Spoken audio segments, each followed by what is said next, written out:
Good morning welcome to exam today 28 October 2025ના relative current અફેર્સની ડિસ્કશનના વિડીયોમાં આપણે કરવાના છે. છેલ્લે સુધી વિડીયો સાથે બની રહેજો.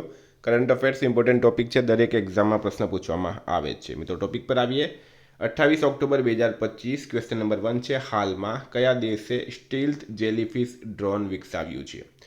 તો મિત્રો પ્રશ્ન છે, કયા દેશે સ્ટીલ્થ જેલીફિશ ડ્રોન વિકસાવ્યું? રાઈટ આન્સર છે મિત્રો ચીન દેશ. કયા દેશે? ચીન દેશે વિકસાવ્યું છે. ચીની સંશોધકોએ પાણીની અંદર ગુપ્ત દેખરેખ માટે રચાયેલી સંપૂર્ણ પારદર્શક જેલીફિશ આકારનું રોબોટિક ડ્રોન વિકસાવ્યું છે. મિત્રો ચાઇનાનું કેપિટલ છે બીજિંગ, કરન્સી છે રેનમિનબી, પ્રેસિડેન્ટ છે સી જિનપિંગ.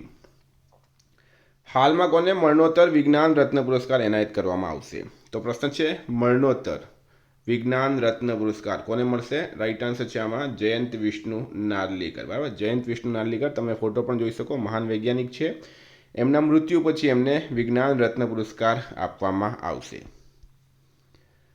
હાલમાં મુખ્ય ચૂંટણી અધિકારીઓનો 2 દિવસીય સંમેલન ક્યાં પૂર્ણ થયું છે?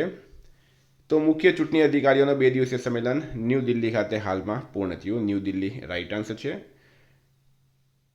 હાલમાં સાઉથ એશિયન સિનિયર એથ્લેટિક્સમાં ગુજરાતના રુચિત મોરીએ કયો મેડલ જીત્યો?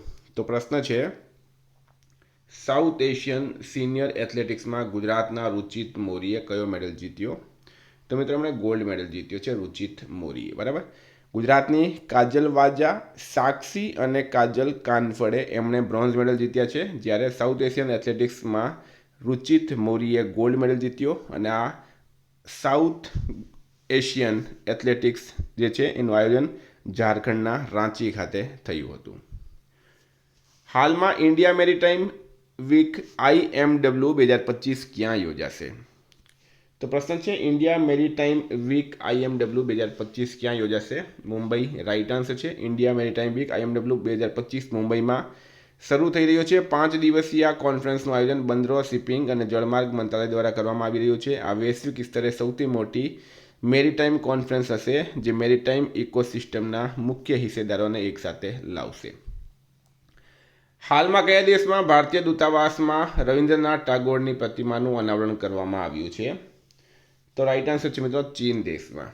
પ્રખ્યાત ચીની શિલ્પકાર યુઆન સિકુન દ્વારા બનાવવામાં આવેલી આ પ્રતિમાનું અનાવરણ દૂતાવાસ દ્વારા આયોજિત સંગમ ભારતીય દાર્શનિક પરંપરાઓનો સંગમ નામના પરિસંવાદમાં કરવામાં આવ્યું છે.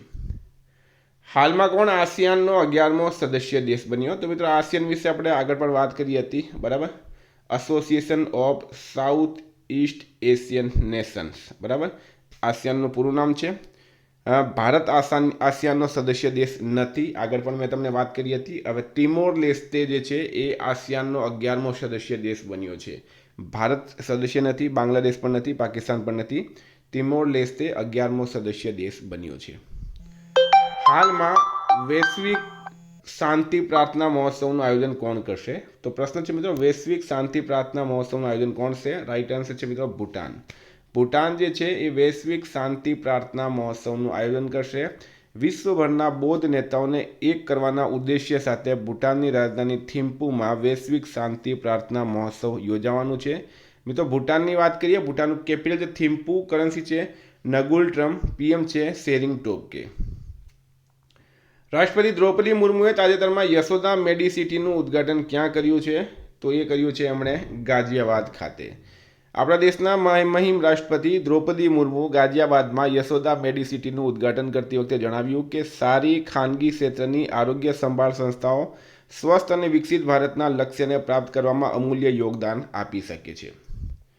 હાલમાં કયા રાજ્યની આરોગ્ય વ્યવસ્થાને મજબૂત બનાવવા માટે $280 મિલિયનનો વિશ્વ બેંક કાર્યક્રમ મંજૂર કરવામાં આવ્યો છે? તો કેરળ રાઈટ આન્સર છે. કેરળ રાજ્યની આરોગ્ય વ્યવસ્થાને સુધારવા માટે $280 મિલિયન વર્લ્ડ બેંક આપશે. કેરળના CM છે પિનરાઈ વિજયન, રાજ્યપાલ છે રાજેન્દ્ર આર્લેકર, નવા બની ગયા છે. હવે હાલમાં એશિયન યુથ ગેમ્સમાં ભારતીય વેઇટલિફ્ટર પ્રીતિસ્મિતા ભોઈએ કયો મેડલ જીત્યો? તો એમણે ગોલ્ડ મેડલ જીત્યો છે પ્રીતિસ્મિતા ભોઈએ. ક્યાં? એશિયન યુથ ગેમ્સમાં. 12 નંબર છે, હાલમાં કયા દેશે CR450 નામની દુનિયાની સૌથી ઝડપી બુલેટ ટ્રેન વિકસાવી છે? તો CR450 નામની દુનિયાની સૌથી ઝડપી બુલેટ ટ્રેન કોણે વિકસાવી? તો રાઈટ આન્સર છે મિત્રો આમાં ચીન દેશ છે. ચીન રાઈટ આન્સર છે. ચીન CR450 દુનિયાની સૌથી ઝડપી બુલેટ ટ્રેન વિકસાવી. બરાબર, અહીંયા ટ્રેનનું model, record speed, operational speed, route, developer, launch વર્ષ બધું જ આપેલું છે. હાલમાં વડાપ્રધાન મોદીએ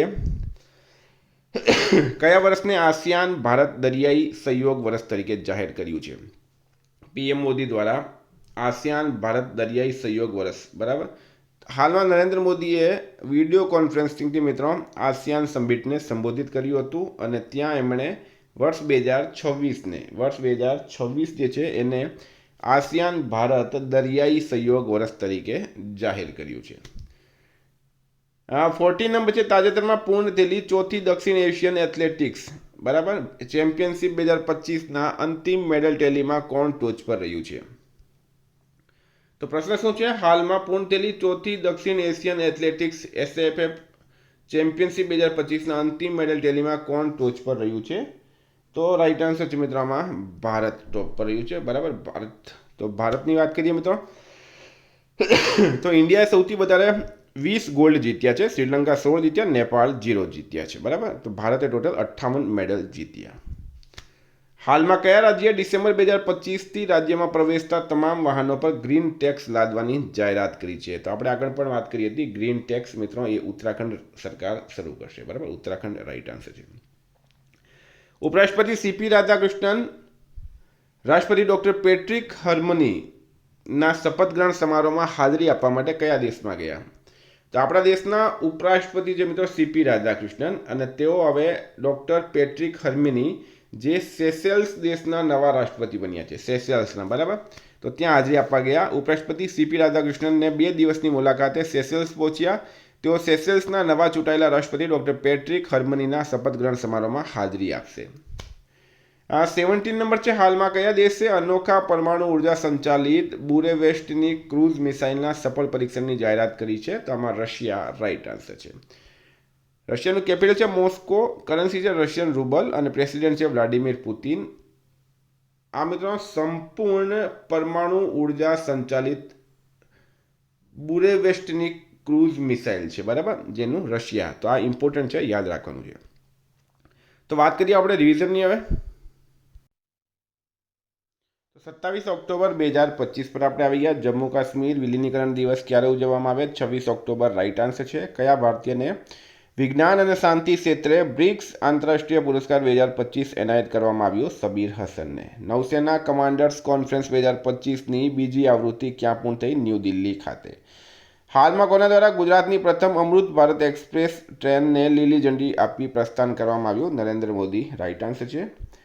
ODI ક્રિકેટ ભારત માટે ત્રીજા ક્રમે સૌથી વધુ રન બનાવનાર ખેલાડી બની ગયા છે રોહિત શર્મા. હાલમાં ગ્લોબલ ફાઇનાન્સ દ્વારા કોને વિશ્વની શ્રેષ્ઠ ગ્રાહક બેંક 2025 નામ આપવામાં આવ્યું? SBI રાઈટ આન્સર છે. RBI દ્વારા જાહેર કરાયેલ તાજેતરના આંકડા મુજબ ભારતના વિદેશી હુંડિયામણ ભંડારમાં કેટલા અબજ ડોલરનો વધારો થયો છે? 702. હાલમાં નિરસ્ત્રીકરણ સપ્તાહ ક્યારે શરૂ થયું? 24 ઓક્ટોબર રાઈટ આન્સર છે. હાલમાં કયા ભારતીયને મિલાનો કોર્ટિના 2026 વિન્ટર ઓલિમ્પિક્સ માટે મશાલ વાહક તરીકે નિયુક્ત કરવામાં આવ્યા? અભિનવ બિંદ્રાને. સતીશ શાહનું નિધન થયું છે. તેઓ અભિનેતા હતા. હાલમાં કોણે પૃથ્વીના બીજા અસ્થાયી ચંદ્રમાં 2025 PN7ની શોધની પુષ્ટિ કરી? નાસા રાઈટ આન્સર છે. કયા રાજ્યમાં ગ્રીન ટેક્સ લાગુ કરવામાં આવ્યું? ઉત્તરાખંડમાં. હાલમાં ચર્ચ ઓફ ઇંગ્લેન્ડનું નેતૃત્વ કરનાર પ્રથમ મહિલા કોણ બન્યા છે? ડેમ સારા મુલેલી. અત્યંત શક્તિશાળી બેલેસ્ટિક મિસાઇલ હુન્મુ 5 કોણ તૈનાત કરશે? તો દક્ષિણ કોરિયા કરશે. હાલમાં ભારત સરકારે કયા રાજ્યમાં સ્થિત ગોંડા થર્મલ પ્લાન્ટને રાષ્ટ્રીય પાવર ગ્રીડ સાથે જોડવાની મંજૂરી આપી છે? તો ઝારખંડ રાઈટ આન્સર છે. કયા દેશની રાજમાતા સિરિકીતનું 93 વર્ષની ઉંમરે અવસાન થયું છે? થાઇલેન્ડની. મિત્રો ગઈકાલે પ્રશ્ન પૂછાયો હાલમાં આસિયાન સમિટ 2025 ક્યાં યોજાશે? તો આસિયાન સમિટ 2025 મલેશિયાના કોલાલમપુરમાં યોજાઈ છે. આજનો પ્રશ્ન છે દરબાર મૂવની પરંપરા ક્યાં ફરી શરૂ થઈ છે? એનો જવાબ કમેન્ટ બોક્સમાં જણાવવાનું. વિદ્યાર્થી મિત્રો વોટ્સએપ ટેલિગ્રામની લિંક ડિસ્ક્રિપ્શનમાં છે. PDF માટે 9510411961 પર કોન્ટેક્ટ કરો. Thank you. ફરી મળશું. જય હિન્દ, જય ભારત.